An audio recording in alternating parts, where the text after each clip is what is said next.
This is problem 288 from your textbook.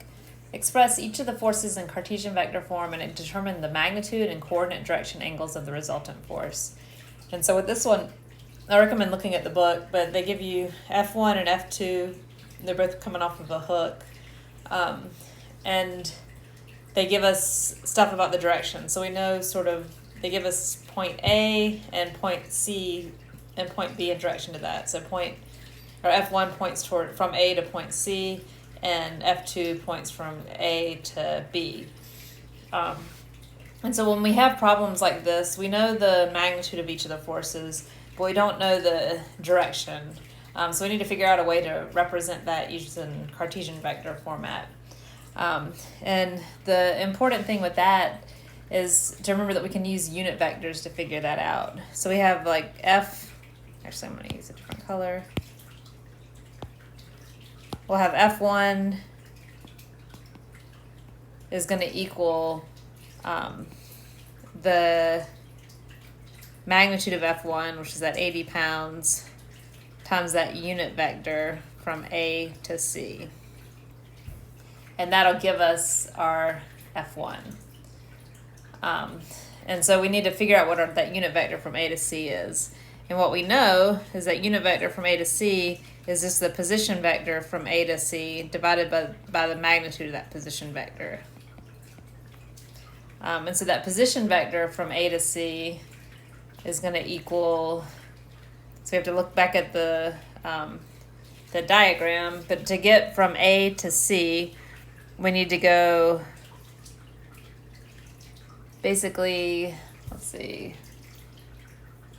pull up the better figure. So to go from A to C, we need to go in the negative 2.5 in the x direction. So negative 2.5 I. So I'm just imagining that I'm on point A, and I'm trying to figure out how to get to point C. So I need to go negative 2.5 in the I direction. And then I need to go in the negative y direction 4 feet. So negative 4 in the j direction. And then I need to go up to point C in the k direction.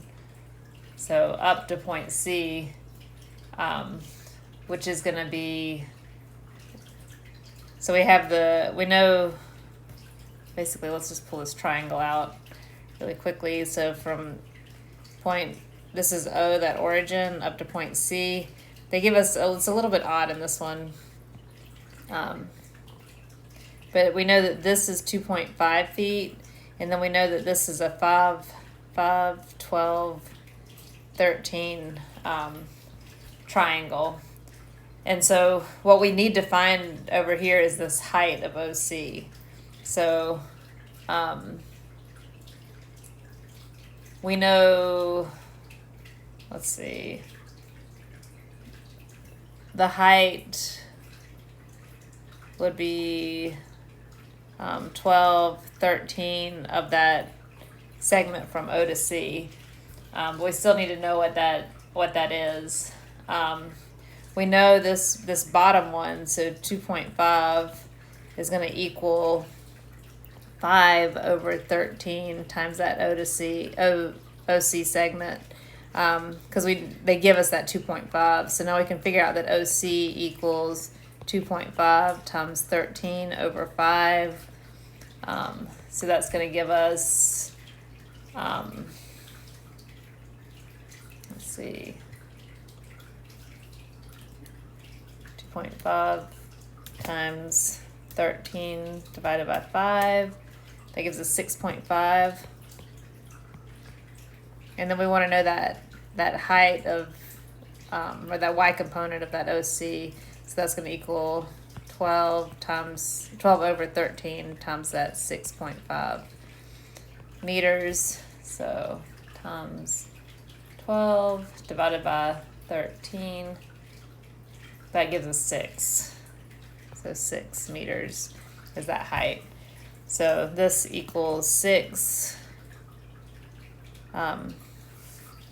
Meters. 6 feet, not meters. Sorry about that. 6 feet. So that'll be plus 6K. And then I like to check that. So go back to the figure in the book. And so I'm at point A. If I go negative 2.5 in the X direction, if I go negative 4 in the J direction, and then if I go up 6 in the K direction, that'll get me to where I need to be. So this is all in feet. See, I'm going to move just to separate our little scratch work there. And then we need to divide that whole thing by the magnitude of that position vector. So divided by the square root of 2.5 squared plus 4 squared plus 6 squared. So that's going to give us negative 26.2. Negative 26.2i minus 41.9j plus 62.89k.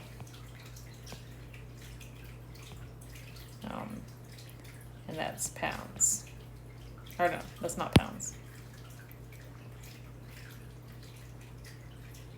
Oh, sorry, I jumped ahead a little bit.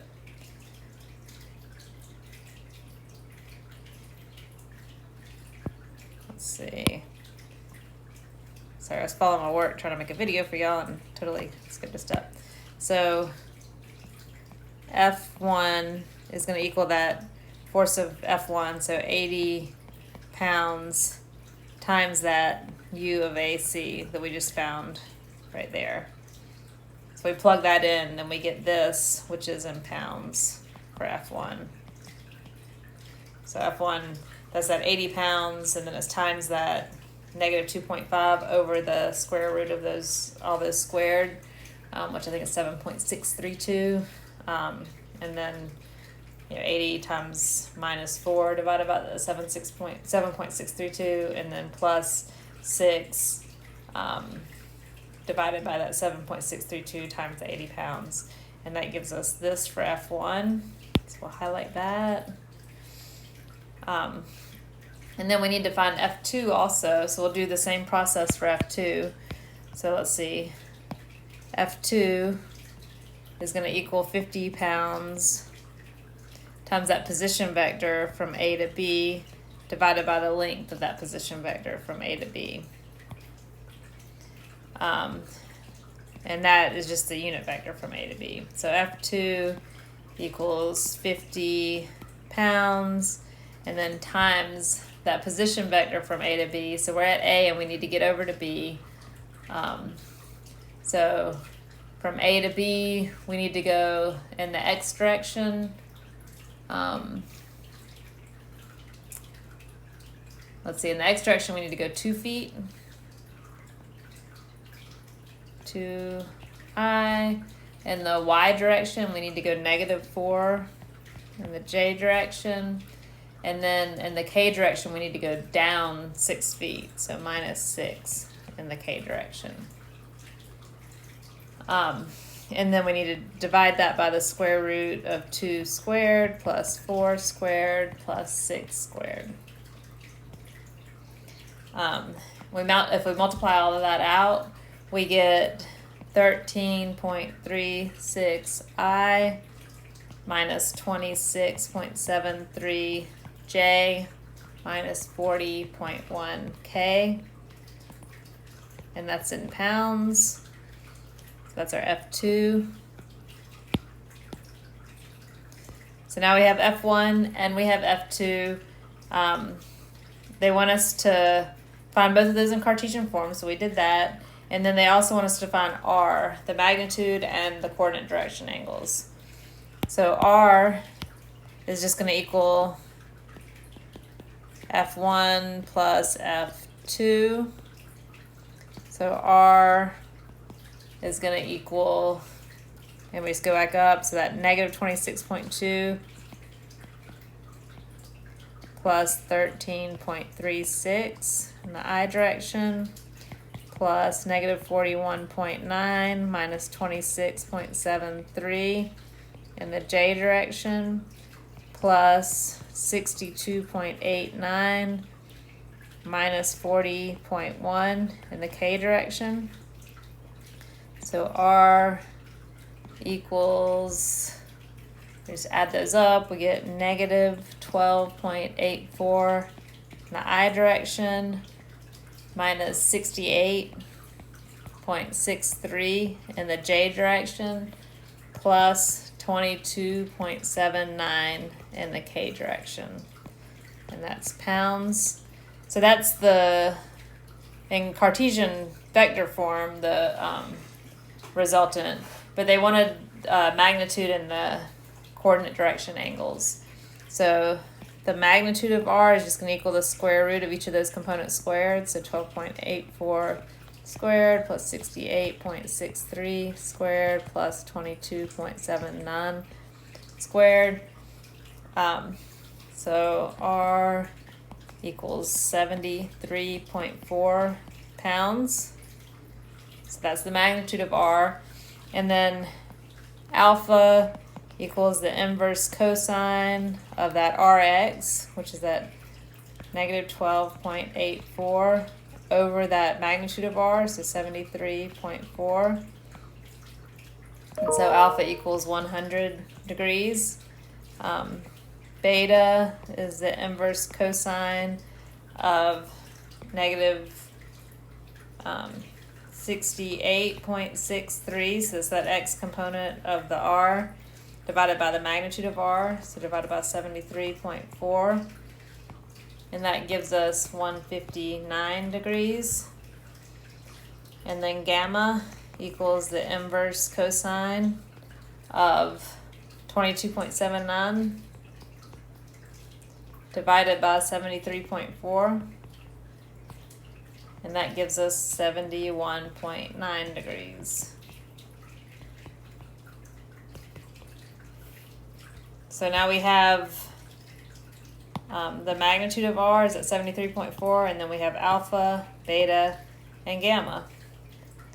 And then always go back up to the problem statement and make sure that you actually answered what they asked for. So they asked to express each of the forces in Cartesian vector form. So that's what we did up here for F1 and F2. Pink highlighter is not easy to see.